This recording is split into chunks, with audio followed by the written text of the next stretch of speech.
করতেছি, রাজনৈতিক কথা বলবো আপনাদের মানে আমাদেরকে এটা গুলিয়ে ফেলা হয়। মূল ফোকাসটা রাখতে হবে রাজনীতির মঞ্চ, রাজনীতির ফোকাস। সুজাপুরে 1,14,000-এর উপরে নাম আন্ডার অ্যাডজুডিকেশন। আমি ভাঙড়ের বলছি, ভাঙড়ের কত 11,500 অ্যাডজুডিকেশন, কত বাদ পড়েছে আমাদের সেটা তদন্ত চলছে।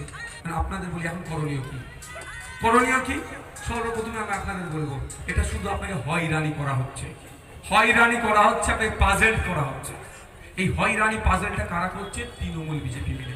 এবার আমাদেরকে শপথ নিতে হবে, যারা আমাদেরকে এই আতঙ্কের মধ্যে রেখেছে, যারা আমাদেরকে আতঙ্কের মধ্যে রেখেছে তার জবাব আমরা দেবো নাকি? 12টা রাজ্যে এসআইআর হচ্ছে ভাই, 12টা রাজ্যে।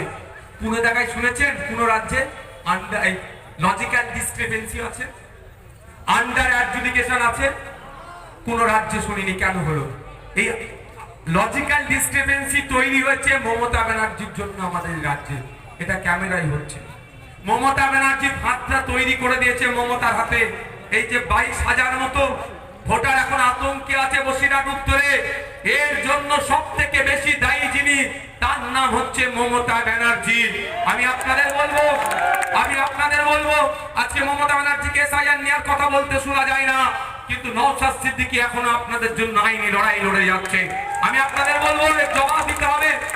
250 কোটি টাকা দিয়ে মমতা ব্যানার্জি দ্রুততার সাথে এসআইআর যাতে হয় খরচ করেছে। 250 কোটি টাকা আপনার আমার ট্যাক্সের টাকা। 90,000 মতো অফিসার দিয়েছে এসআইআর করার জন্য, কিন্তু কম্পিউটার অপারেটর দিল না।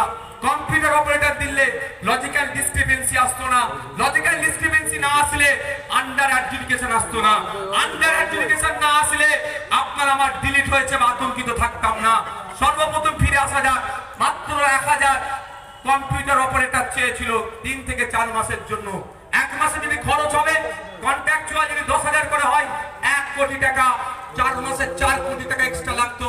যেখানে মমতা ব্যানার্জি 90,000 অফিসার দিচ্ছে, 250 কোটি টাকা এসআইআর করার জন্য দিচ্ছে, সেখানে মাত্র 1000 কম্পিউটার অপারেটর দিল না কেন? এই প্রশ্নটা নিজের বিবেককে করুন। বিজেপিকে ফাঁকটা তুলে দিল, সেখানে মাত্র আর 4 কোটি টাকা খরচ করলো না কেন? কারণ এটা যদি করতো সবার নাম ঠিক হয়ে যেত। সবার নাম ঠিক হয়ে গেলে এখন আর এসআইআর নিয়ে চর্চা হতো না।